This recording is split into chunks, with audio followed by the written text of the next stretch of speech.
Imagine a seguinte cena. É uma sexta-feira, fim de tarde, véspera de um feriado prolongado. Você está preso em um congestionamento quilométrico na rodovia Presidente Dutra. Olhando pela janela, vê um mar de caminhões pesados, ônibus de viagem e carros de passeio disputando cada metro de asfalto em meio à fumaça e ao barulho. Uma viagem entre São Paulo e Rio de Janeiro, as duas maiores metrópoles do país, que deveria durar 4 ou 5 horas, facilmente se transforma em uma odisseia exaustiva de 8 horas. Se você decidir fugir do trânsito e pegar um avião, a realidade não é muito melhor.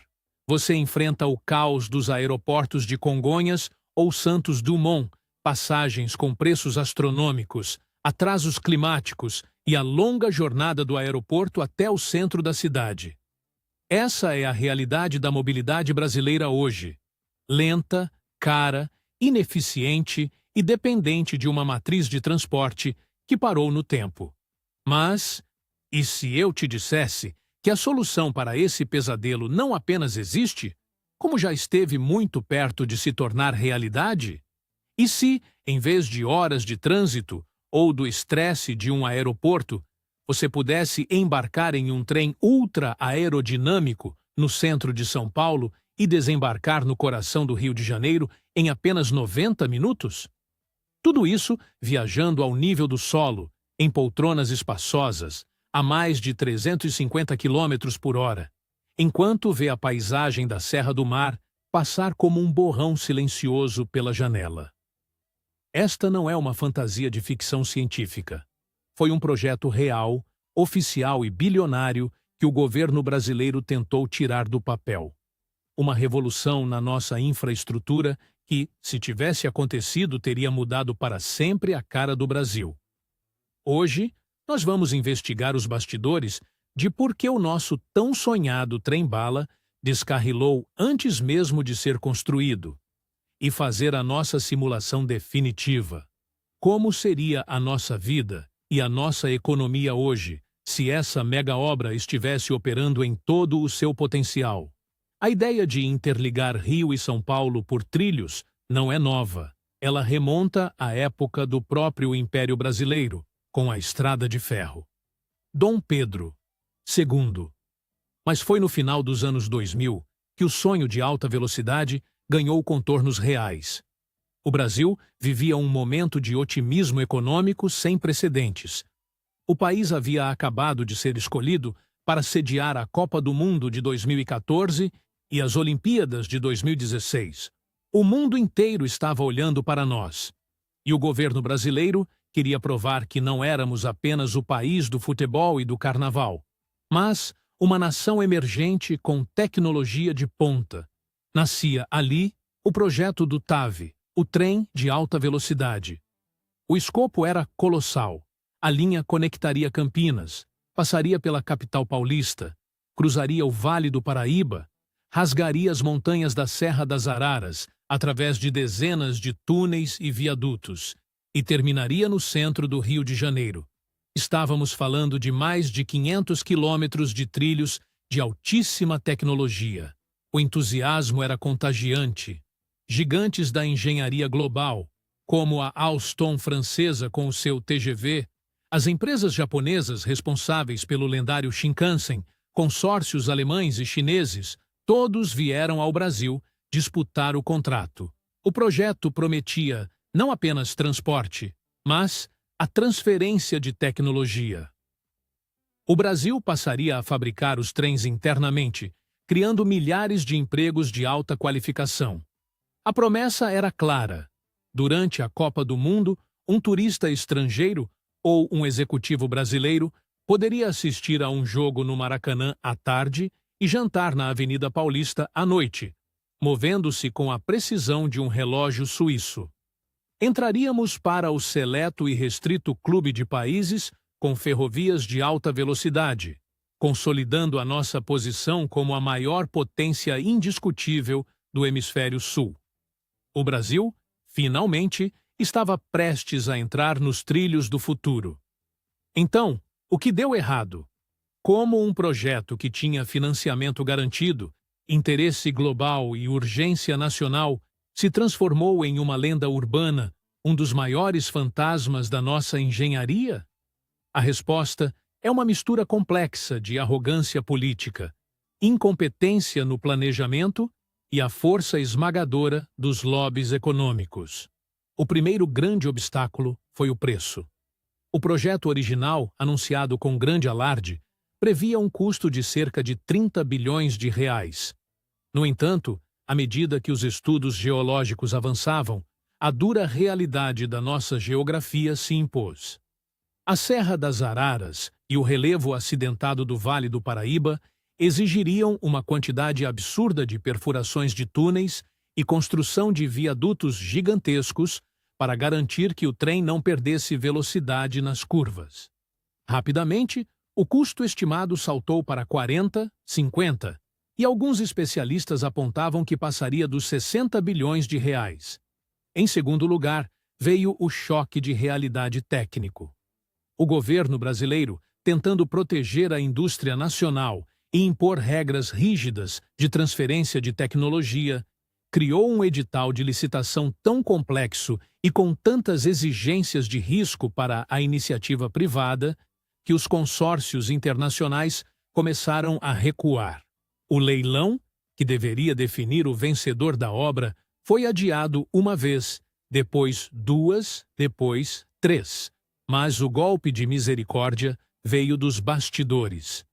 O Brasil é, historicamente, um país que fez a escolha perigosa de se desenvolver sobre rodas. Desde a década de 1950, nossa matriz de transporte foi direcionada para as rodovias. Isso criou corporações gigantescas e com enorme influência política. As grandes viações de ônibus interestaduais e as companhias aéreas que operam a ponte aérea Rio-São Paulo, a mais lucrativa do país, viram no trem-bala uma ameaça existencial.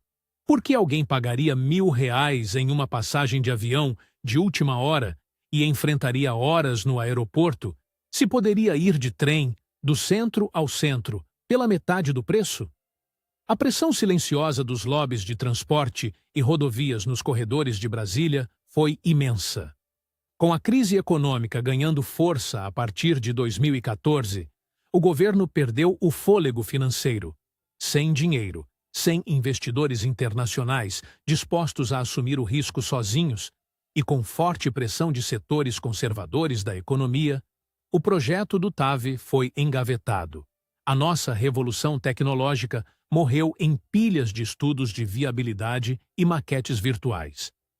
Mas e se não tivesse sido assim? E se a vontade política tivesse vencido os lobbies, o projeto fosse tratado como uma prioridade de Estado e as obras tivessem avançado? Vamos entrar na nossa máquina do tempo e pousar no Brasil de 2026, em uma linha do tempo onde o TAV é a joia da coroa da nossa infraestrutura. A primeira e mais profunda mudança seria no tecido econômico e urbano do Sudeste.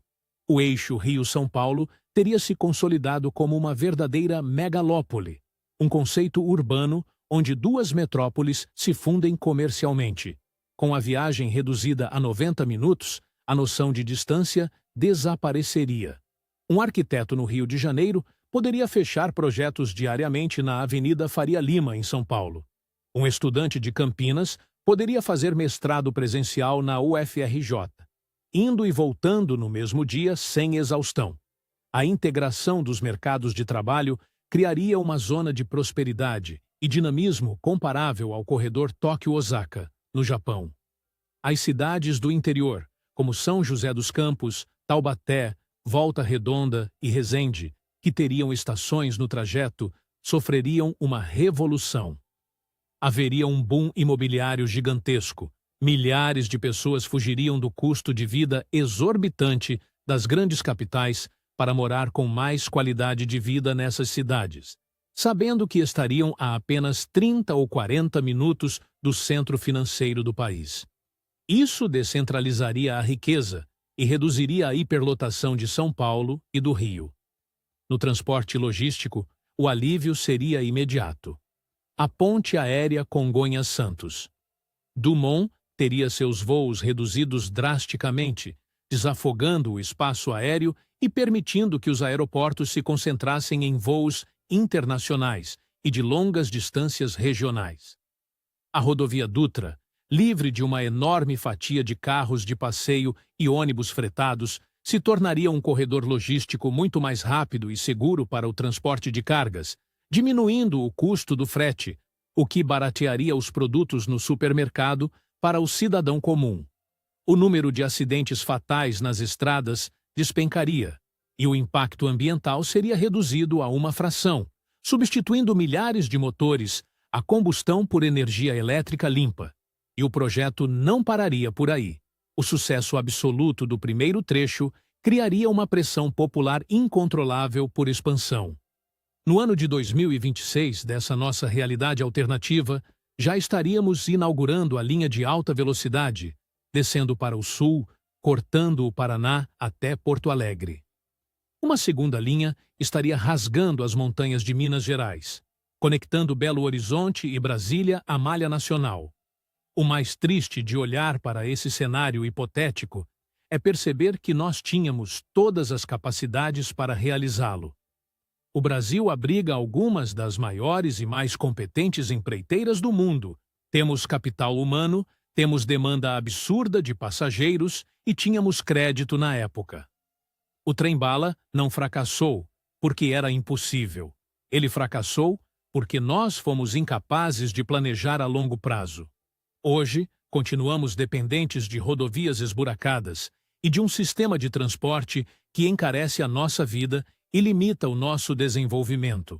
O TAV representa mais do que uma obra não feita. Ele é o símbolo de um Brasil que, por medo, burocracia e interesses isolados, tem medo de abraçar o futuro. E você? Se o Brasil finalmente decidisse reativar esse projeto amanhã, qual linha de trem-bala você acha que deveria ser construída primeiro para mudar a economia do país? Deixe a sua opinião aqui embaixo nos comentários. Se você gostou dessa simulação, se inscreve no canal, curte o vídeo para ajudar o nosso trabalho. E até a próxima!